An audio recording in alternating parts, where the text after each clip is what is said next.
On est très contente d'accueillir donc Monsieur Lasserre. Non, voilà, et ben voilà, c'est voilà, Evelyne Lasserre et puis Axel Guillou, donc qui sont nos premiers conférenciers dans notre dispositif un peu voilà surréaliste là, mais en tout cas vraiment on est très content de vous accueillir et donc on va vous laisser la parole pour 45 minutes. Donc je vous ferai signe si vous voulez, on vous fait en 25 minutes et puis d'accord, ok. Si on a besoin d'accélérer. Oui, voilà. Et ensuite, donc, on discutera en présentiel et en distanciel avec vous pendant 3 quarts d'heure également. D'accord. Et voilà. Si vraiment il y a une question, n'hésitez pas quand même. Oui, bien sûr, bien sûr. Donc peut-être qu'on peut commencer à se présenter tout à fait. Rapidement. Donc Evelyne Lasserre, je suis maître de conférence en anthropologie à l'université Lyon 1. Je suis rattachée au laboratoire S2HEP comme Axel. Et moi, j'enseigne plus particulièrement en médecine et aussi dans des masters de philosophie. Axel Guillou, moi je suis maître de conférence en anthropologie.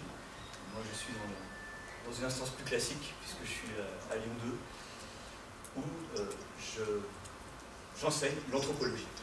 Mes objets, plus particulièrement, on va le voir aujourd'hui.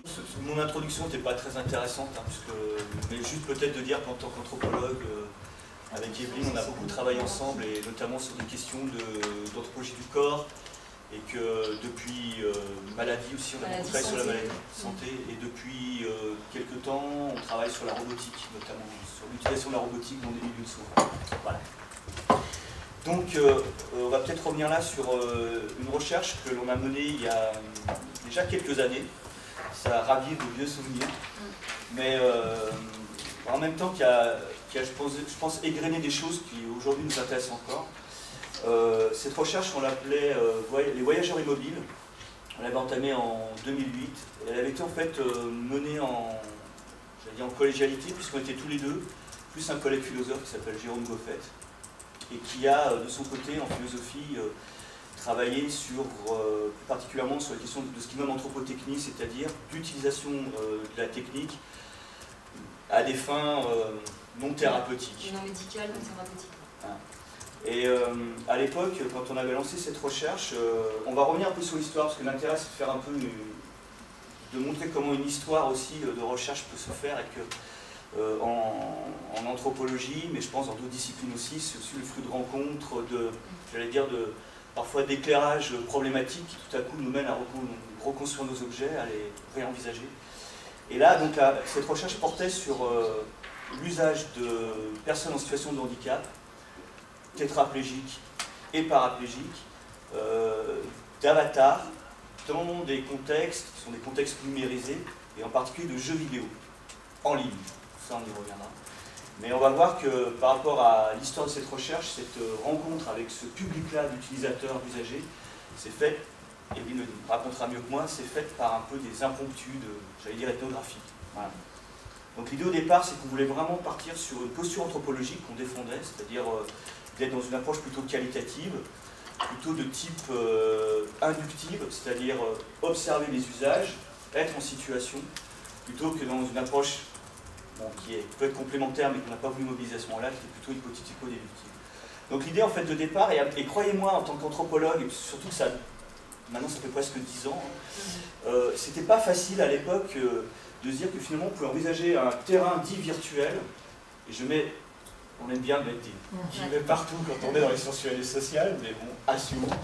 Mais il n'était pas facile à l'époque d'assumer le fait d'envisager un terrain numérique comme un terrain à part entière, surtout au regard de notre discipline, qui a longtemps mis l'accent sur la coprésence avec l'indigène, avec le native ou avec la personne que l'on étudie, l'observer, et avec l'idée que la coprésence était nécessairement une coprésence corporelle avec la présence de l'observateur auprès des observés. Et souvent, quand on avait commencé à parler de cette recherche à cette époque, mais il y avait déjà des gens qui nous avaient précédés, hein.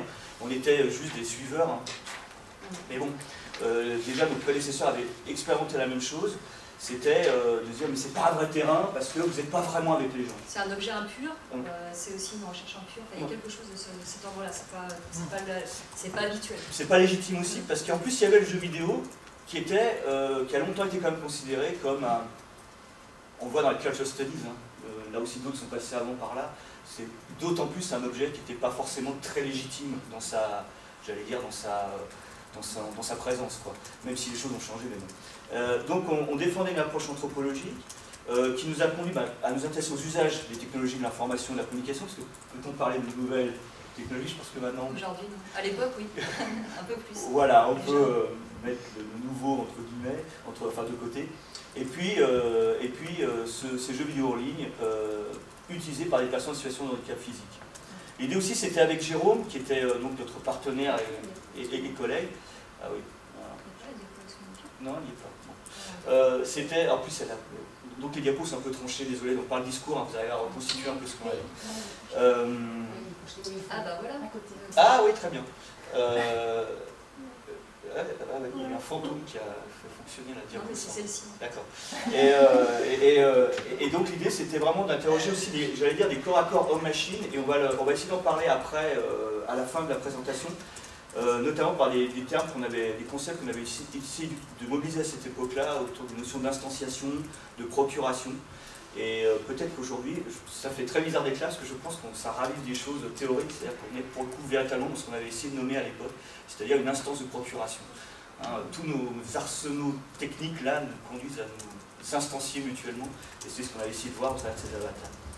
Alors peut-être, voilà, une première rencontre, hein, peut-être qui a été le fruit de notre... Ce que disait Axel, c'était que cette recherche-là, en fait, elle est le fruit de rencontre. Donc, pour le coup, vraiment de mise en présence de personnes qui, à un moment donné, donc c'était un jeune homme qui un jour nous parle du jeu vidéo dans lequel il joue, et qui, en nous en parlant, ça nous interroge parce qu'il nous parle de quoi? Il nous parle de personnes, il nous parle de langage, il nous parle de comportement, il nous parle de codes qui sont des codes sociaux finalement, et ça nous interpelle parce qu'il nous parle à la fois d'un jeu virtuel, hein, vidéo, et en même temps, tout ce dont il nous parle, finalement, renvoie au social. Donc, qu'est-ce qu'on fait? Dans ces cas-là, on lui demande de nous inviter. Ça, c'était début des années 2000. Le jeu, vous le voyez, c'était... il jouait à EverQuest, ce jeune homme, donc qui est un... On va revenir sur la définition, mais qui est un vieux... commence à être ancien, disons, un jeu en ligne de type jeu de rôle. Et c'est vrai, donc tout de suite, en bon ethnographe, enfin relativement bon ethnographe, pris de cours, on lui demande de nous présenter donc l'arsenal technique qui caractérise donc son entrée dans ces mondes, comme tu dis, qui étaient des mondes sociaux. Donc on se retrouve chez lui à regarder, alors en plus c'est intéressant, c'est l'anthropologue qui regarde par-dessus l'épaule de celui qui est dans son monde. Et donc il nous présente son personnage, il nous présente un petit peu le dispositif, et vraiment on se retrouve confronté à des choses qui nous interrogent, on va dire en présence, puisqu'on se retrouve en présence du jeu vidéo et des relations qui se passent dans le jeu vidéo. Ce qu'il faut imaginer, on était donc c'était encore les vieux modems, hein, je ne sais pas si vous vous souvenez, on appuyait sur le bouton, puis ça grinçait avant de se mettre en marche, et ça plantait souvent. Et donc on était nous chez lui, dans sa chambre, à regarder comme il disait au-dessus de son épaule, et lui-même regardait au-dessus de l'épaule d'autre chose, qui était l'épaule de son avatar, hein, qu'il manipulait donc dans ce monde virtuel. Parce qu'il est la troisième personne. Voilà, et il interagissait avec des gens, il nous disait « Ah bah là, je suis en train de dire bonjour, de dire au revoir, je parle en anglais, avec des gens qui sont peut-être connectés à l'autre bout des États-Unis, etc. » Et ça, à l'époque, ça nous avait beaucoup interpellés, et c'est là qu'était née l'idée de se dire « Mais finalement, on le voit en train d'interagir avec des gens, de se balader dans des décors, de nous dire qu'il est en train de, par des signes, des emotes, etc., d'interagir avec ces mêmes personnes en coprésence dans le monde virtuel, et on s'est dit, on tient peut-être un début de quelque chose qui pourrait être une envie de faire un jour une ethnographie d'un monde virtuel, et de faire comme les vieux Maïnovski, etc., et d'aller planter notre tente, comme le disait Bronislav, d'aller planter notre tente, alors pas au milieu du village des indigènes, mais bien planter notre tente dans un jeu vidéo. Bah voilà, dans un monde fait de nains, de sangliers sauvages et d'elfes ailés. Voilà, c'était ça notre point de départ, finalement. Dans une chambre d'étudiants. Voilà. Je sais qu'il y avait une scène qui vous avait particulièrement marqué à l'époque. On s'est retrouvé dans un village où il y avait des personnages sur des avatars en fait, qui s'étaient mis en cercle, donc qui s'étaient disposés, et qui tapaient dans les mains. Et visiblement, il se passait quelque chose. Mais extérieurement, on ne comprenait pas. Ce qui invitait quand même à être anthropologue, justement, à aller leur poser la question, qu'est-ce que vous faites, voilà, expliquez-nous, vraiment quelque chose qui était interpellant. On avait eu un deuxième incident ethnographique aussi, toujours dans cette espèce de rencontre préalable, c'est que notre interlocuteur avait dit, voilà, je vais vous montrer ce que c'est. Donc il s'était baladé dans le monde, et puis à un moment il s'est fait attaquer donc, justement par un sanglier sauvage, et son avatar meurt. Et là, c'est le drame, ouais, il nous dit, on le voit en panique en disant « Je suis mort, vite, au secours, il faut que je retrouve mon corps, parce que si quelqu'un passe sur mon corps, il risque de me voler des objets ou de l'argent. » Et nous, qui étions assez novices, on regardait ça extérieurement, mais on se disait, mais voilà, là encore, vous voyez, les anthropologues sauvages, on se disait, mais mon corps est mort, il faut que je retrouve mon corps, parce qu'on va me voler de l'argent, si quelqu'un d'autre passe sur mon corps, on s'est dit, voilà, il se passe encore des choses dans les interactions, c'est symbolique, du mort, du vol, du don, du contre-don, récupérer son âme, par son âme récupérer son corps pour vite se réincarner, on reprend son expression, et donc là, il faut qu'on y aille. Donc le temps a passé. Alors peut-être juste une petite définition, hein, je sais pas, mais on parle bien de... Je comprends pas, les diapos passent et ouais. pas sur la Ouais. Non, c'est Christelle qui les fait passer. D'accord. Mais parce qu'ils ne savent pas sur laquelle on est. Non, non, ne bougez plus là. Christelle, s'il vous plaît, touchez à rien. Merci. Parce que là, vous spoilez la suite. On est bien en présence d'un, ce que l'on nomme en anglais un MMOJ, ou un MMO au départ, c'est-à-dire, on va le dire en français, parce que des collègues québécois nous avaient un jour grondé, parce qu'on avait utilisé l'expression anglophone, un jeu massivement multijoueur en ligne. On parle plus particulièrement d'un jeu multijoueur massif, d'un jeu massivement multijoueur en ligne de type jeu de rôle, qui consiste quand même, voilà, à minima. Ce sont des jeux qui sont, voilà, on a vu avant, qui sont joués sur ordinateur, hein, qui impliquent l'existence d'un monde virtuel persistant, c'est-à-dire que le monde continue d'exister même quand on éteint l'ordinateur, ce qui crée donc une différence avec, j'allais dire, les figures classiques du jeu vidéo, donc quand on arrête, ça s'arrête, là ça continue.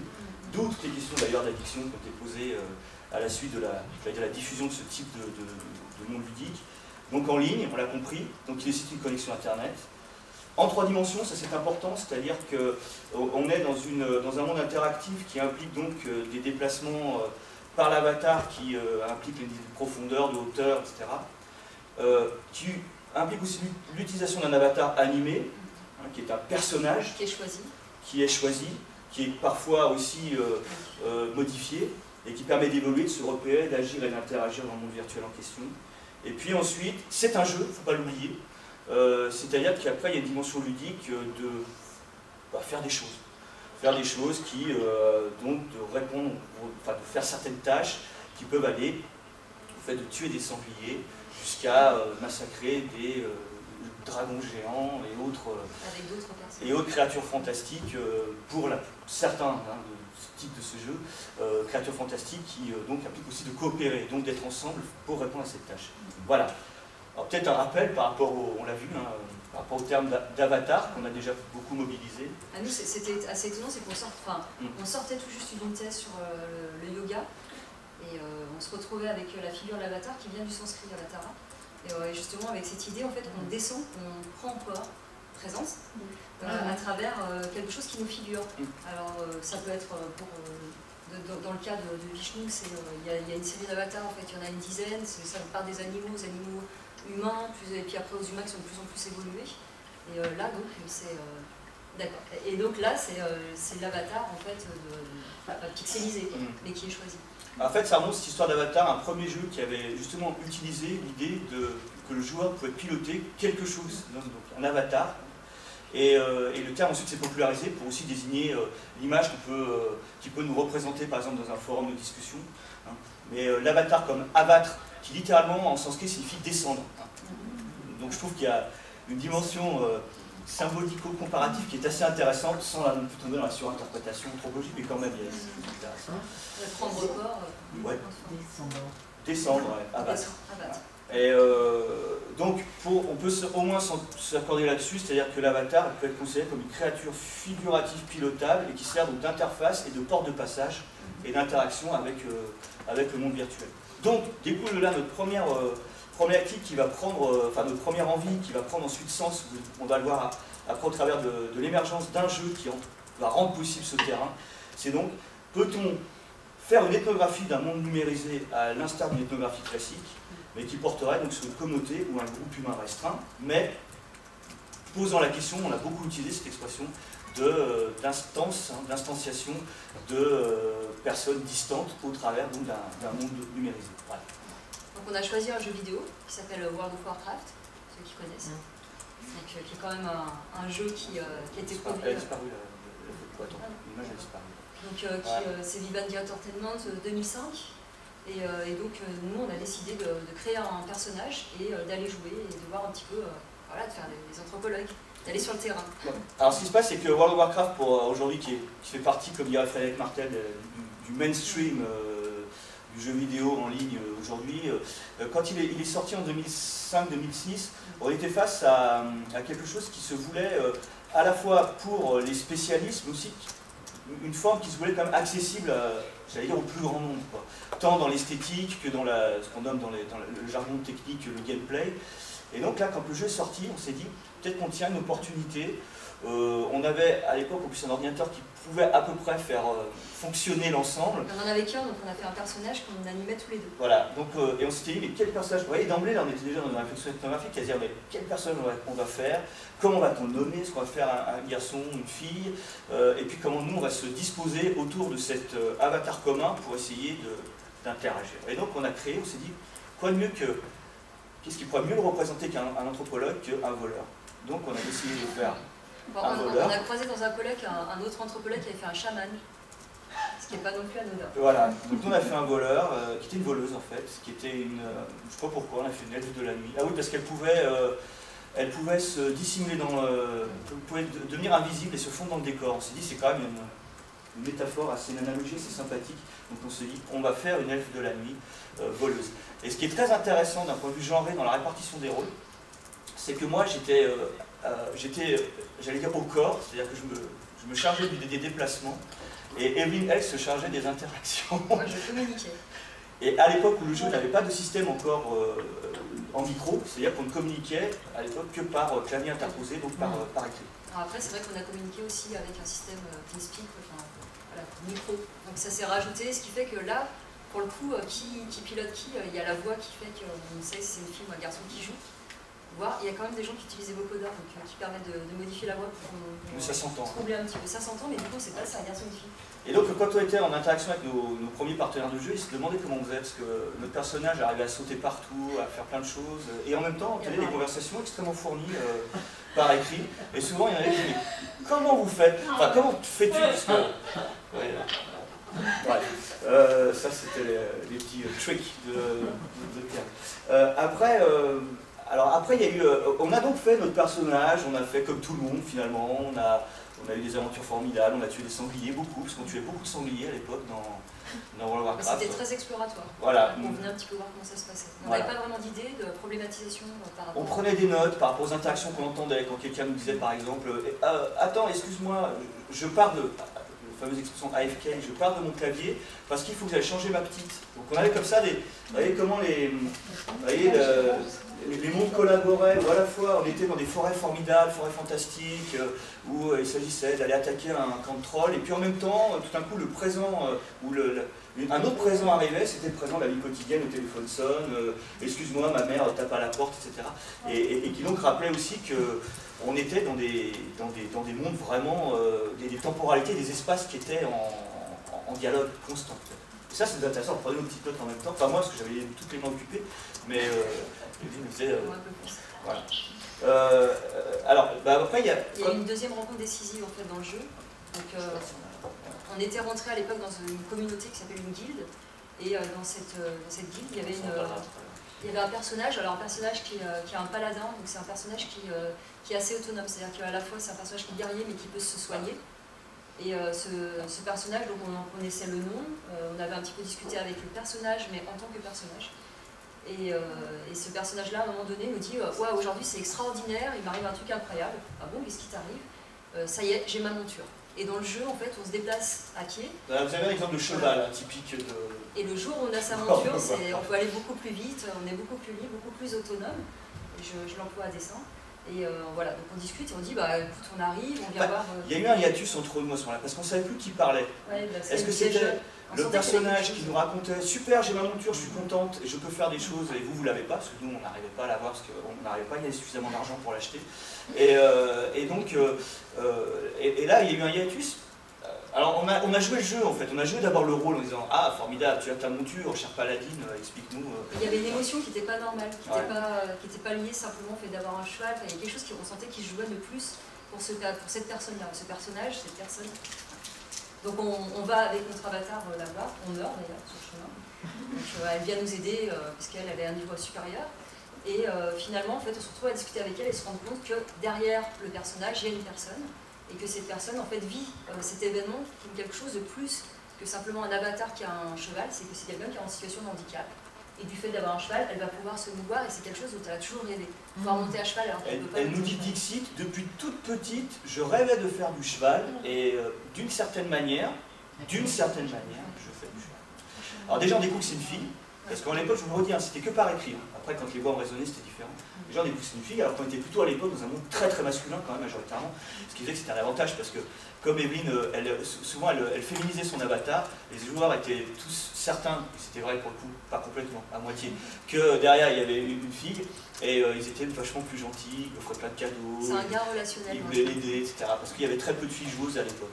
Et donc là on découvre que c'est une fille, et deuxièmement, alors ça on appelle ça l'ethnocentrisme dans notre discipline, on se prend à revers une espèce d'ethnocentrisme vraiment inversé, c'est-à-dire que tout à coup on prend conscience que derrière l'écran, il pouvait y avoir des gens dans des situations physiques différentes des nôtres. C'est-à-dire que nous, on était dans une projection finalement très naïve, à voir que tout le monde derrière était, alors peut-être pas à deux, mais était derrière l'écran avec, j'allais dire, une situation physique, permettez-moi de mettre l'expression entre guillemets là encore, normale.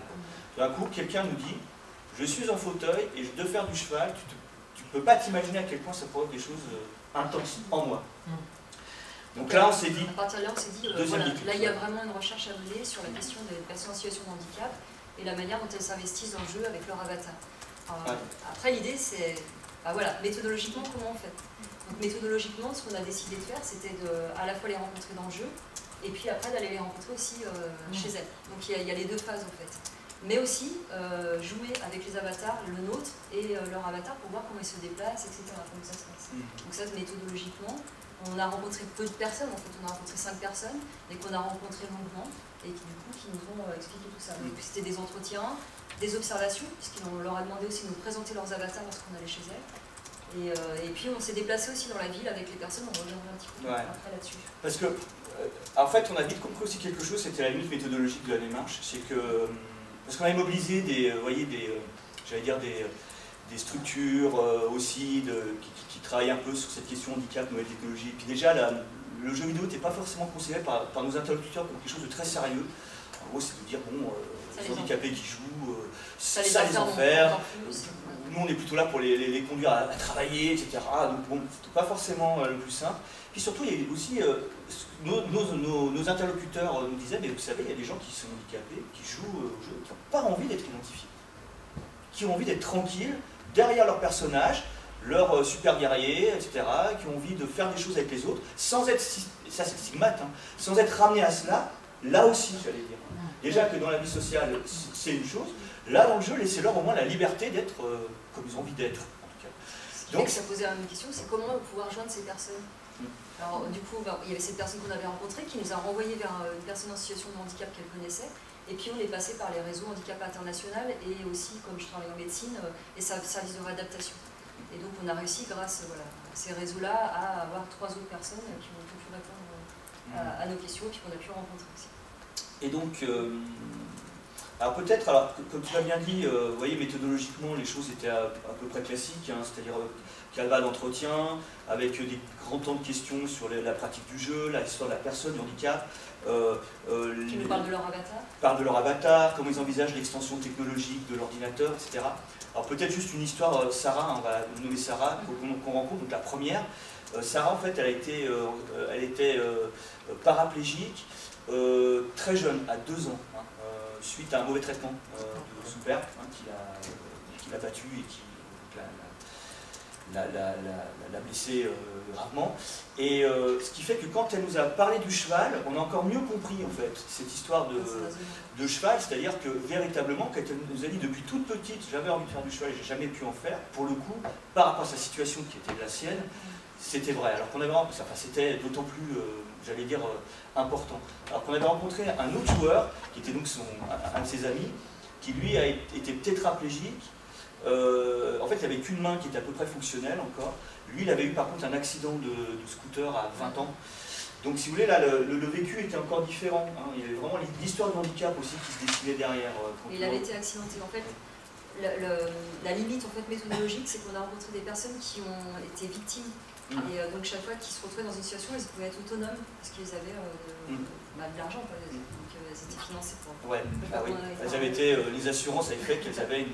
Donc ils avaient une autonomie. Une certaine autonomie financière. Ça c'est important parce que. On n'a pas rencontré des personnes en situation de handicap qui soient dans des situations sociales difficiles, ce qui est pourtant le plus grand nombre des personnes en situation de handicap. Donc ça, il faut l'apporter pour, j'allais dire, nuancer l'échantillon, même si après, en tant qu'ethnologue, pour nous, l'échantillon est représentatif de lui-même et il nous raconte quelque chose, par contre, d'une partie d'une population. Voilà. Alors peut-être rapidement, les concepts qu'on avait mobilisés en premier, déjà ce qui nous avait extrêmement frappé, c'est que, si vous voulez, ce qu'on vous laisse surtout pas, c'est que d'une certaine manière, on spécialise, on singularise trop en évoquant pour nous, en spécialisant en fait la situation de handicap, en faisant là encore une forme de stigmate méthodologique. C'est-à-dire que l'idée, c'était vraiment de se dire, les personnes en situation de handicap vivent des choses peut-être amplifiées du fait de leur propre situation dans l'ordinaire, mais par contre, cette espèce de corps à corps avec la machine, de corps à corps avec l'avatar, de fait qu'il faut s'adapter, qu'il faille trouver des techniques pour pouvoir ajuster au mieux son intention et ensuite sa projection dans le monde virtuel, je pense que ça c'est quelque chose que nous vivons tous en fait. Et nous on l'a vécu, hein. Au début quand on savait notre avatar, on courait tout droit, on se prenait des arbres parce qu'on était incapable de tourner au bon moment, parce qu'on n'avait pas l'habileté en fait, et l'habileté elle s'acquiert. Et simplement c'est que par rapport aux personnes qu'on rencontrait, cette question d'habileté était redoublée parce qu'il y avait un empêchement qui s'ajoutait, qui était donc l'empêchement lié au handicap. Et pour nous, il s'agissait vraiment de se dire, ça fait résonner des choses, et cette manière de faire résonner, elle doit nous conduire à la fois à considérer la singularité de notre population, mais en même temps à se dire que ce qui se passe dans cette population-là est comparable aussi avec l'ensemble des joueurs en situation qui ne sont pas en situation de handicap. Donc, après on ne fera pas trop long, mais c'est vrai qu'aussi on avait fait un premier travail avec Jérôme Goffet, qu'on a mentionné tout à l'heure, sur les questions de cyborgisation du corps, donc sur toute la question entre le rapport entre corps et machine. Donc il y avait aussi ça qui nous intéressait, qui a vraiment traversé le travail aussi. Comment est-ce que le corps est en relation avec la machine, comment est-ce qu'il intègre la machine, de quelle manière. Donc on avait, ce qui nous avait d'emblée frappé, et là on va venir sur un premier élément, donc on vous en proposera trois, le premier élément théorique qui nous a aidé à avancer par rapport à ça, c'est que quand les gens jouaient, que ce soit Sarah ou les autres, ce qui était intéressant, c'est que quand on interagissait avec eux, on ne disait pas mon avatar agit ou un tel, le nom de l'avatar agit, on disait je danse, j'agis, je frappe, je saute, je nage, etc. C'est-à-dire qu'il y avait une incarnation. Je suis mort. Je suis mort, voilà. Excuse-moi, je ne peux pas te parler, là, je suis mort, je reviens. Faut que je retrouve mon âme, ou je retrouve mon corps. Vous voyez, cette espèce d'incarnation à la première personne, d'un personnage qui, je le rappelle, reste à la troisième personne, puisqu'on le voit la plupart du temps à l'écran. Donc on avait un premier auteur qui nous avait beaucoup aidé par rapport à ça. C'est lui, alors, bon voilà, James Paul Guy, qui a travaillé notamment en sciences, pour nous ce qui serait les sciences de l'éduc, dans le Michigan. James Paul Guy nous dit finalement, il a beaucoup travaillé sur le jeu vidéo, et le jeu vidéo à des fins d'éducation, et en particulier sur World of Warcraft. D'ailleurs là on le voit devant son écran en train d'expliquer ce qui se passe, vous voyez, dans les interfaces en fait, très complexes du jeu. Et il avance en fait trois grands référents. Il dit bon, l'interactivité, la notion d'interactivité, le concept d'interactivité fait que de toute façon on est dans un engagement qui est un engagement corporel, puisque l'interaction c'est justement le fait d'être en interaction. Donc, la notion action, le référent action fait qu'il y a du corps en fait. Parce que dans la bibliographie en sociologie, les interactions homme-machine, ce sont ordinateurs principalement, sont souvent montrées plutôt le fait d'un effacement du corps, le corps n'étant pas en action, alors que là on voyait au contraire des gens qui bougeaient, qui souffraient, qui manipulaient, etc. Voilà, qui avaient des crampes, qui étaient, vous voyez, là, quand on est en situation de handicap de campus, hein, on n'avait pas, souvent on évoquait l'avatar comme une projection, un véhicule, comme s'il y avait une espèce comme ça de manipulation d'un truc à distance, et comme si d'une certaine manière on se retrouvait comme une espèce de matrice connectée et qu'il y avait une espèce de disjonction qui s'opérait entre l'opérateur et l'opéré de l'autre côté. Ce que James Paul Guy avance, on était assez en accord avec lui par rapport à ce qu'on peut observer, c'est qu'il dit non, il y a un corps à corps en fait. Et ce corps à corps passe par quoi? Parce qu'il nomme finalement des procédures de simulation Procédure de simulation, ça lui permet de remettre en question l'idée de l'opposition hyper classique entre virtuel et réel, en disant, en fait, nous sommes toujours en train, dans notre vie quotidienne, à virtualiser des choses, c'est-à-dire à projeter des actions, ce qui fait qu'on est toujours, en fait, dans nos vies ordinaires, en train de vivre dans des entre-deux, réels, virtuels, et ces projections sont mises à l'épreuve ensuite de nos actions, et puis ensuite on valide ou non certaines intentions. Je sais pas, par exemple, on a fait tout un plan avant pour venir jusqu'ici, quel métro on prend, à quelle heure on part, pour être bien à l'heure avec. Donc ça, on simulait vraiment des choses, et puis ensuite à l'épreuve des faits, nos simulations étaient validées, on a réorienté, organisé, etc.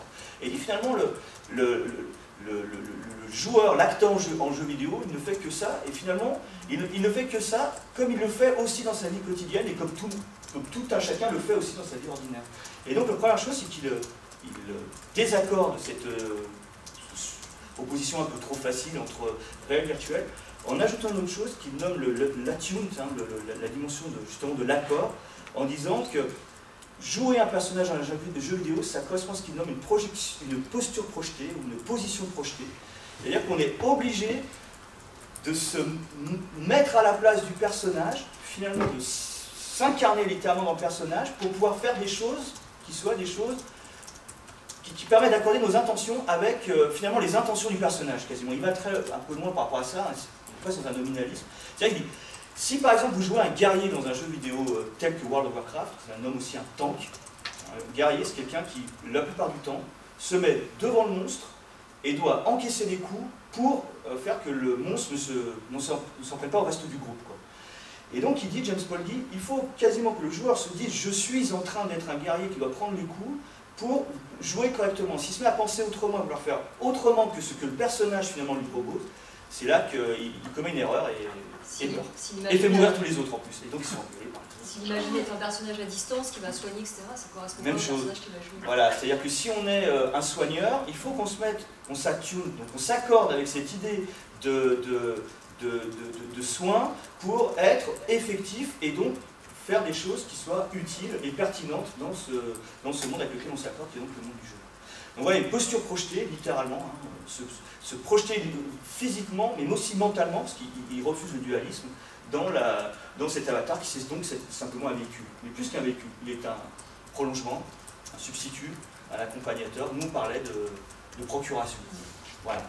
Et les personnes qu'on a rencontrées, justement, quand elles nous parlaient de leur personnage, de leur avatar, nous montraient des avatars qui étaient très spécifiques, c'est-à-dire qu'aucun d'entre eux ne jouait, par exemple, justement, un soigneur ou quelqu'un qui dépend des autres. Ils jouaient tout le temps des personnages, en fait, qui étaient relativement autonomes, et donc qui étaient en capacité à la fois d'être guerriers et soigneurs. Donc ce qu'on retrouve dans des catégories comme les paladins, où vous avez aussi des personnages qui sont des chasseurs, en fait, qui en fait, ne vont pas au corps à corps, qui envoient au corps à corps un animal, quelque chose qui les représente. Donc en fait, ce sont des personnages qui n'ont pas besoin des autres finalement. Et ce qu'ils nous disaient, c'est que c'était important pour eux, étant tout le temps dépendants dans la vie quotidienne, de ne pas être dépendants dans le jeu, de pouvoir être vraiment autonome. Et Sarah, vous avez dit quelque chose que vous avez fait beaucoup rire, vous avez dit, bon, le problème dans World of Warcraft, c'est qu'on fait vite des personnages beaux. Elle dit, moi j'ai envie de faire des personnages handicapés, un petit peu à leur manière, donc tous mes personnages sont toujours des personnages que je trouve assez laids physiquement. Je les handicape au moins pour rappeler une de mes caractéristiques. Et on le retrouvait pour les autres personnes qu'on a rencontrées.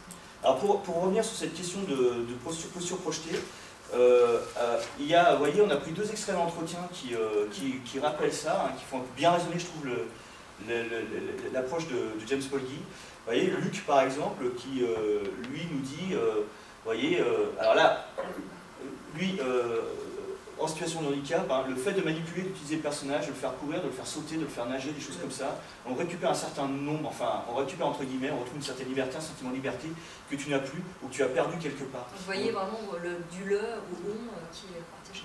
Voilà, et alors ce qui était intéressant, on avait suivi Luc, comme ça, on avait, dans le monde, on l'avait suivi dans sa démarche, et on voyait que.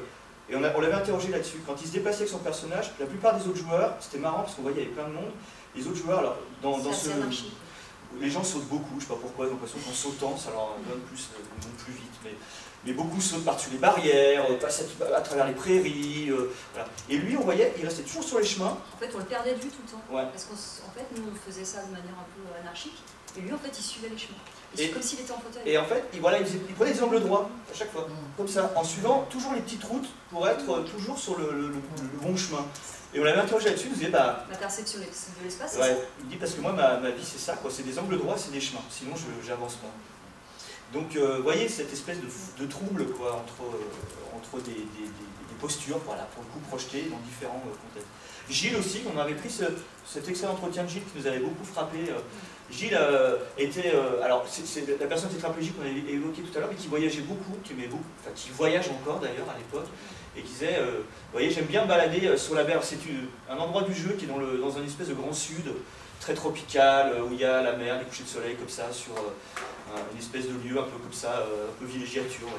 Et il disait, j'aime bien me balader sur la baie quand le soleil se couche avec la mer au fond, c'est bizarre, mais ça me rappelle des trucs quand je vais aux Antilles, que j'ai regardé la mer, les cocotiers, il y a des endroits comme ça dans le jeu auxquels je suis très attaché. Donc, vous voyez aussi tous les phénomènes comme ça de remembrance, des phénomènes d'attachement, et qui là aussi déborde simplement une espèce d'attachement. Ou bien c'est de l'esthétique dans son sens le plus, j'allais dire, fondamental du terme, c'est-à-dire esthétique au sens de perception, c'est-à-dire des endroits perçus qui deviennent vecteurs de souvenirs et en même temps d'un attachement qui est un attachement aussi affectif et sensitif. Il me disait que parfois il rallumait l'ordinateur le soir simplement pour aller à Boutibet pour regarder le coucher de soleil.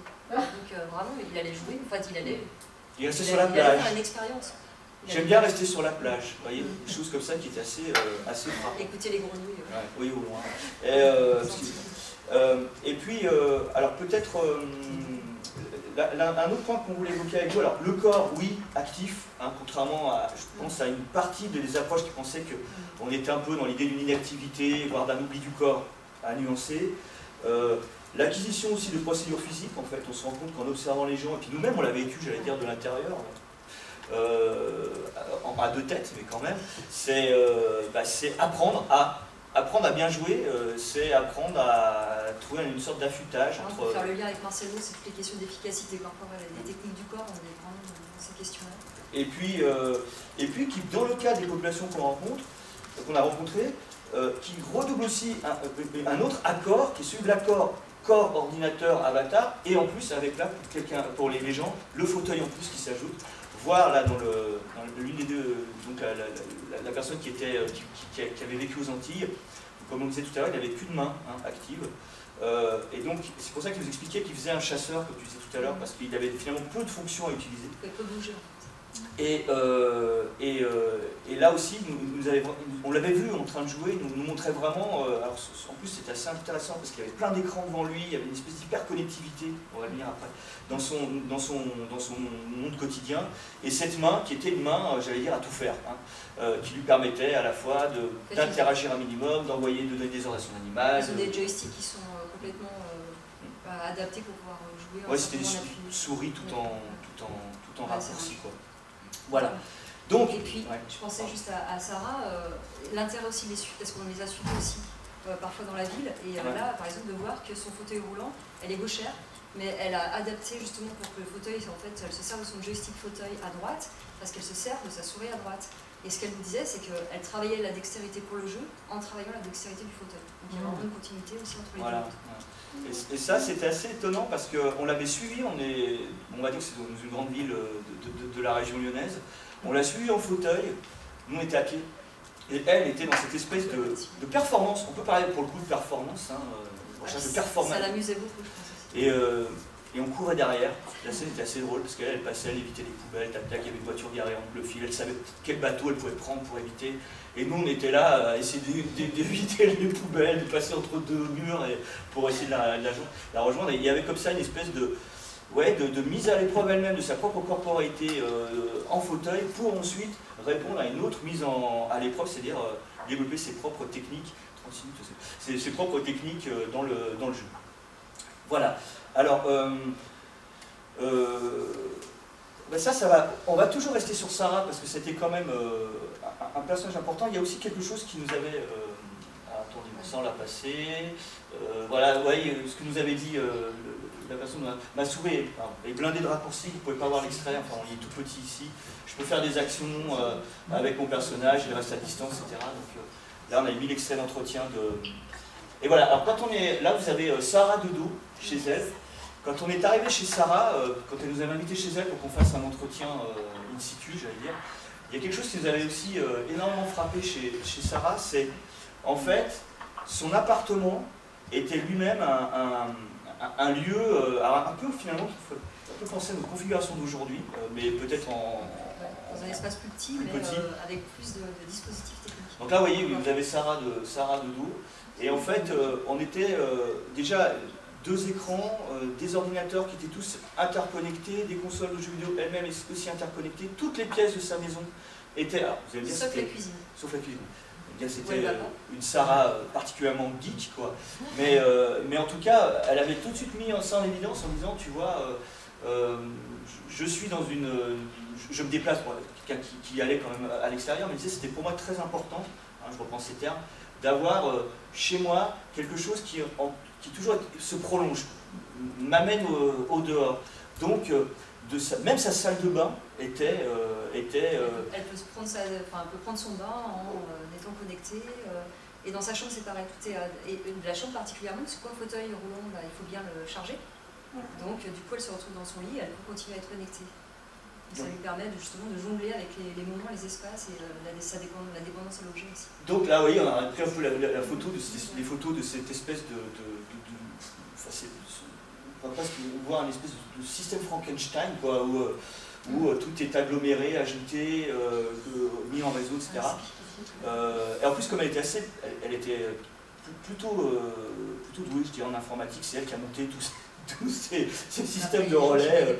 Après, elle avait bien sûr un peu d'aide, mais voilà, elle avait là encore une volonté d'indépendance par rapport à cela. En tout cas, qu'elle avait valorisé dans l'échange avec nous. Oui. Est-ce que vous avez demandé combien d'heures par jour ça représentait l'utilisation des jeux, de sa journée? Pas que le jeu d'ailleurs, parce qu'elle suivait des fils d'actualité en même temps. D'ailleurs, on le voit un moment, sur un écran, elle avait par exemple son monde virtuel dans lequel et puis en même temps un fil d'actualité qui suivait d'un œil. Mais ça, on l'avait vu aussi chez l'autre personne qu'on avait rencontrée, où on avait l'impression d'être dans une espèce d'arène communicationnelle en fait. Donc, c'est un jeune homme qui avait une maladie multiple et lui c'est pareil, chez lui c'est vraiment, il y a des dispositifs de partout, il est tout le temps connecté. Qui n'empêche pas d'être sportif par ailleurs, en plus, de faire du handisport. Mais par contre, pour revenir à votre question sur le temps, Sarah l'assumait même d'ailleurs avec une forme d'ironie en disant oui, moi je suis une vraie geek totalement dépendante, elle passait beaucoup de temps. Mais après tout, moi, ce sont mes moyens à moi de voyager, quoi. En fait, son monde réel, c'était ce monde-là, dans les proportions. C'est quelqu'un qui en même temps milite beaucoup, qui sort beaucoup, qui fait beaucoup de choses aussi à côté.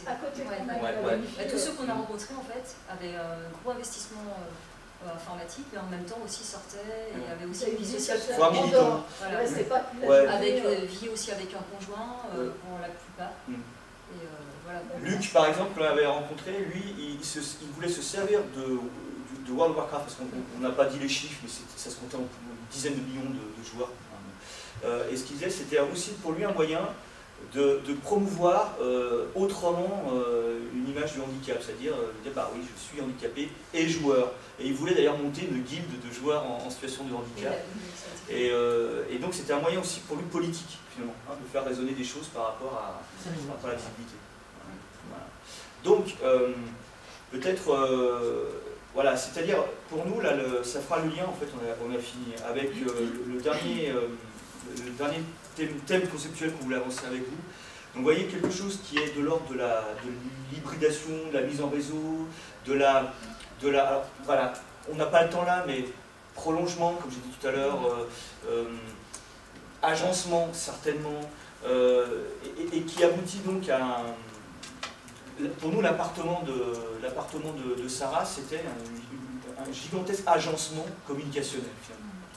Et en fait, il y a un dernier auteur qu'on voulait voir avec vous, c'était Étienne Armand Amato, qui actuellement travaille plutôt du côté de l'EHESS, et qui avait publié une thèse qui s'appelait « Le jeu vidéo comme dispositif d'instanciation du phénomène ludique aux avatars en réseau », qui est une thèse qu'il avait soutenue en 2008. Et Amato avançait là-dedans quelque chose qui nous avait intéressé, c'était justement cette idée d'instanciation. En fait, il expliquait que, alors il est plutôt dans les sciences de la com, plutôt une formation, mais bon, aujourd'hui, Sciences de la com, ça va du côté de la socio, ça va du côté de la philosophie des sciences aussi, donc déjà quelqu'un qui est dans une approche un peu multiple. Et il montrait comment, finalement, la mise en résonance du sujet avec, comme on l'a évoqué tout à l'heure, un réseau communicationnel passe par ce qu'il nomme une instantiation qui débute dès qu'on appuie sur le bouton Power. Instantiation avec des techniques, avec des machines, avec des routeurs, avec des contenus, des entreprises qui proposent des contenus, et puis quelque chose qui, par contre, pose fondamentalement la question d'un corps qui littéralement, dans son expression, s'instancie avec cette espèce avec ces mondes, en fait, avec des mondes en relation. Et nous, on avait repris son concept, vous voyez, en utilisant avec notre collègue Jérôme Goffet la notion de procuration. On parlait d'instance de procuration, parce que finalement, ce que l'on a vu avec nos personnes de terrain, nos acteurs de terrain, c'est que les avatars, ce jeu vidéo en particulier qu'on a étudié, mais on pourrait l'élargir certainement à plein d'autres choses, c'est un lieu d'instanciation, incontestablement, parce que quand je pilote mon avatar, je m'instancie avec lui pour le rendre efficace, parce que je me rends efficace par l'intermédiaire de sa présence virtualisée, et en même temps, cette instanciation, elle procure des choses, procure des sensations, elle procure des émotions, elle rappelle des souvenirs, elle procure des interactions, en effet, socialisées. Et la procuration, c'est, là aussi on l'avait envisagé avec Jérôme et tous les trois, parce que pour nous, procuration, ça permettait là encore de défaire cette idée peut-être un peu rapide de dire voilà, qu'il y a un monde distant qui serait complètement distant et distinct du sujet. Et que, là encore, il n'y a pas de virtualité en fait, on ne vit pas virtuellement, on vit des situations qui procurent des choses. Et à nous après, ensuite, en tant qu'observateur, de voir quelles sont ces choses. Donc, comme on l'a vu précédemment, des souvenirs, des choses parfois aussi négatives, quand nous on l'a vécu, quand les gens se mettent tous à s'engueuler parce que ça ne s'est pas passé comme prévu, et que pour le coup, les instanciations, et les manières de se procurer mutuellement, parce que c'était l'époque où quand le jeu débutait, il fallait que parfois on se retrouve jusqu'à 40 en ligne, ensemble, à devoir nous harmoniser. Alors ça laissait des nuits parfois très courtes, à s'harmoniser pour pouvoir mener une action dans un lieu retiré, à tuer un monstre gigantesque qui nécessitait 40 personnes hyper concentrées. Parce qu'en plus, voilà, il y a une interdépendance entre les un guerrier a besoin d'un soigneur qui lui-même a besoin de quelqu'un qui va lui envoyer qui va les dots, enlever s'il a reçu des effets négatifs sur les monstres, etc. En fait, tous les joueurs sont indépendants. Tout le monde était beaucoup plus que maintenant d'ailleurs, était interdépendant. Et donc, voilà, dans cette interdépendance, des fois ça ne marche pas. Donc il y a des remises, j'allais dire des remises en cause des stratégies des uns et des autres. Donc vous voyez, des procurations multiples, tant positives que parfois plus nuancées, voire négatives. Mais on avait vraiment voulu reprendre ce référent-là pour en fait évoquer cette phrase-là pour nous qui était assez révélatrice de ce qu'on avait essayé de travailler pendant ces quelques temps. C'était des gens finalement qui nous disent « je me sais en train de jouer et partant, je me sais en train de vivre non pas des virtualités, mais bien des possibles, voire des actualités. » Dans le cas quand quelqu'un vous dit tout à coup « ça va pas du tout, viens m'aider !» Bon, voilà, là on est dans quelque chose qui est littéralement présentifié, pas simplement une espèce de possible retiré dans un monde qui serait un peu sphérique, matriciel, au loin là-bas. Donc voilà en substance, je pense qu'on est là, on a fini. À 1 minute près, Bravo. 46 040. Et voilà, nous vous remercions et on vous laisse sur une image donc, de cette fameuse boue Tibet qu'allait voir notre ami. Parce qu'en plus, le temps est le même dans World of Warcraft, en fait il est partagé, donc le soir c'était aussi le voilà, c'est-à-dire que le temps entre guillemets réel est le temps du jeu, c'est-à-dire que quand le soleil se couche en réel chez vous, il se couche aussi dans le jeu. Oui, donc encore alors, sauf quand on joue avec des gens qui sont au Canada, parce qu'en fait après il y a les serveurs francophones, donc eux ils sont décalés par rapport au temps qui est affiché dans World of Warcraft. Voilà. Merci bien.